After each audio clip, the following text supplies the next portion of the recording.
SLBC ప్రమాదం జరగగానే స్పందించిన ప్రభుత్వ యంత్రాంగం సొరంగంలో చిక్కుకున్న 8 మందిని కాపాడేందుకు చర్యలు చేపట్టింది. ముఖ్యమంత్రి రేవంత్ రెడ్డి ఎప్పటికప్పుడు సహాయక చర్యలను పర్యవేక్షిస్తున్నారు. సీఎంతో ఫోన్లో మాట్లాడిన ప్రధాని మోదీ పూర్తి స్థాయిలో సహకరిస్తామని హామీ ఇచ్చారు. ప్రమాదంపై తీవ్ర దిగ్భ్రాంతి వ్యక్తం చేసిన లోక్సభలో ప్రతిపక్ష నేత రాహుల్ గాంధీ 8 మందిని రక్షించేందుకు ప్రభుత్వం తీవ్రంగా ప్రయత్నిస్తోందని తెలిపారు.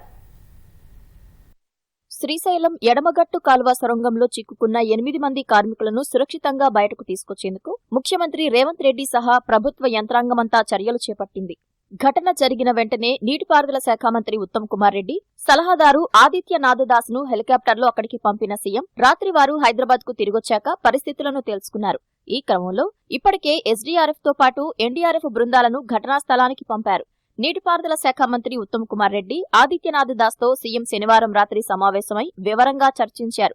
ప్రమాదం జరిగిన తీరు, ప్రస్తుత పరిస్థితులను మంత్రి ఉత్తమ్ సీఎంకు వివరించారు. ఎస్డీఆర్ఎఫ్, ఎన్డీఆర్ఎఫ్ బృందాలు సహాయక చర్యలు చేపడుతున్నాయని తెలిపారు. గాయపడిన వారికి మెరుగైన సాయం అందించాలని, ప్రభుత్వం అండగా ఉంటుందన్న భరోసా కల్పించాలని సీఎం సూచించారు.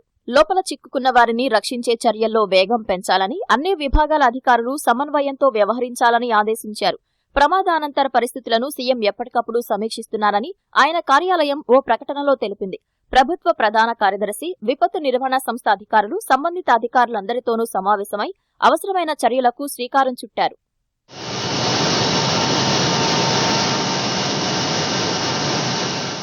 ప్రధానమంత్రి మోదీ శనివారం సాయంత్రం ముఖ్యమంత్రి రేవంత్ రెడ్డికి ఫోన్ చేసి ఆరా తీశారు. ప్రమాద పూర్వాపరాలను, సహాయ చర్యల తీరును సీఎం ప్రధానికి వివరించారు. వెంటనే ఎన్డీఆర్ఎఫ్ బృందాన్ని పంపిస్తామని ప్రధాని సీఎంకు చెప్పారు. పూర్తిస్థాయి సహకారం అందించేందుకు కేంద్రం సిద్ధంగా ఉందని మోదీ హామీ ఇచ్చారు. ప్రమాదం జరిగిన తీరుపై కేంద్ర జలశక్తి మంత్రిత్వ శాఖ కూడా ఆరా తీసింది. ఘటనపై నివేదిక పంపాలని కృష్ణానది యాజమాన్య బోర్డును కోరినట్లు తెలిసింది.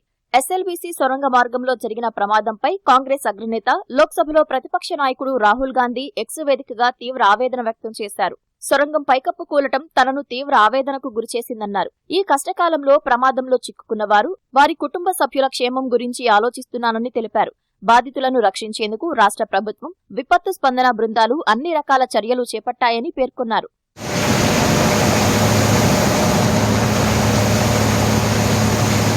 పన్నెండు కిలోమీటర్ల దూరం వ్యాగన్లలో వెళ్లటానికి అవకాశం ఉందని, తర్వాత వెళ్లడం కష్టమని చెబుతున్నారు. తర్వాత డ్రోన్ కెమెరాలతో పరిశీలించే అవకాశం ఉందని సంబంధిత వర్గాలు తెలిపాయి.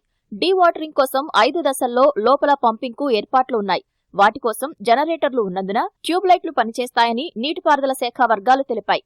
సొరంగం పైనుంచి లోపలకు వెళ్లే వీలు లేదు. పైనుంచి 450 మీటర్లు తవ్వితే గాని సొరంగం రాదు. పైగా ఇది వన్యమృగ సంరక్షణ జోన్ కావడంతోనే టీబీఎంతో తవ్వకం పనులు చేపట్టారు. సొరంగంలో చిక్కుకున్న వారిని రక్షించేందుకు ఎన్డీఆర్ఎఫ్ తో పాటు ఆర్మీలో అనుభవజ్ఞులైన వారిని రంగంలోకి దింపనున్నట్లు తెలిసింది.